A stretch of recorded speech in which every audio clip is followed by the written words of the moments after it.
அஸ்ஸலாமு அலைக்கும். பூமியை தட்டை என்று குர்ஆன் சொல்கிறதா? பூமி தட்டையா அல்லது உருண்டையா, இதனை ஆய்வு செய்வது அல்குரானில் நோக்கமல்ல. குர்ஆன் என்பது மனிதர்களுக்கு நேர்வழி காட்டும் ஒரு வேத நூல். இந்த வேதம் இது அல்லாஹ்விடமிருந்து வந்தது தான் என்பதற்கு அத்தாட்சியாக ஏராளமான அறிவியல் சான்றுகள் குவிந்து கிடக்கிறது. வானம் விரிவடைகிறது. வானம் புகையா இருந்தது. பிக் பேங் மூலம் தான் பிரபஞ்சம் உருவாகிறது. இன்னும் கடல்களைப் பற்றி பல அரிய தகவல்கள். இப்படி விண்ணையும் மண்ணையும் கடல்களையும் 1400 வருடங்களுக்கு முன்பு எந்த கருவியும் இல்லாமல் எந்த மனிதராலும் கற்பனை பண்ண முடியாத பல அரிய தகவல்களை சொல்லிக் கொண்டிருக்கும் அல்குரான் பூமியை தட்டை என்று சொல்லுமா என்ன? பூமியை விரித்தான், விரிப்பாக ஆக்கினான் என்ற வசனங்கள் உலகம் தட்டை என்ற கருத்தை தராது. இந்த பரந்து விரிந்த உலகத்தில் மனிதன் என்பவன் மிக அற்பமானவன். புவி கோள வடிவமாக இருந்தாலும் அதில் வாழும் மனிதன் செங்குத்தா தலைகீழ தொங்கி நிலையிலோ அவன் இல்லை. பூமி அவ்வளவு குறுகியதாக இல்லை. மாறாக இந்த பூமி விஷாலமானதாக பரந்து விரிந்த நிலையில் இருப்பதால் புவியில் இருக்கும் நாம் அதன் வளைவை கூட உணர முடிவதில்லை.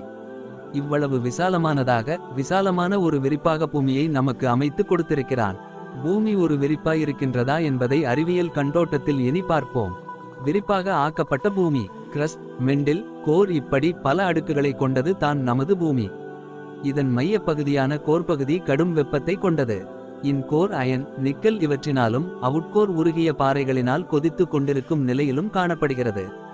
இதன் கடுமையான வெப்பமும் கதிர்வீச்சும் பூமியின் மேற்பரப்பை தாக்காமல் ஒரு போர்வையால் செயற்படுவது தான் கிரஸ்ட் பகுதி, அதாவது பூமியின் மேலோடு. இது 5 to 30 மீட்டர் வரை ஆழமானது. பூமியிலே இப்படியான ஒரு விரிப்பு ஆக்கப்படாமல் இருந்திருந்தால் எந்த ஒரு உயிரினமும் வாழ முடியாமல் போயிருக்கும். நாம் வாழ்வதற்கு ஏற்றவாறு இந்த பூமியை அமைத்து கொடுத்த அல்லாஹ்வுக்கு எல்லா புகழும்.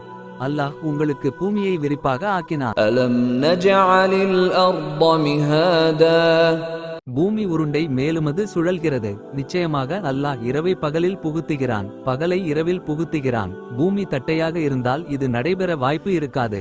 அது உருண்டையாக இருந்து மேலும் அது சுழன்றால் மட்டுமே இப்படி இரவு பகலுக்குள் புகுவதும் பகல் இரவுக்குள் புகுவதும் நடைபெறும்.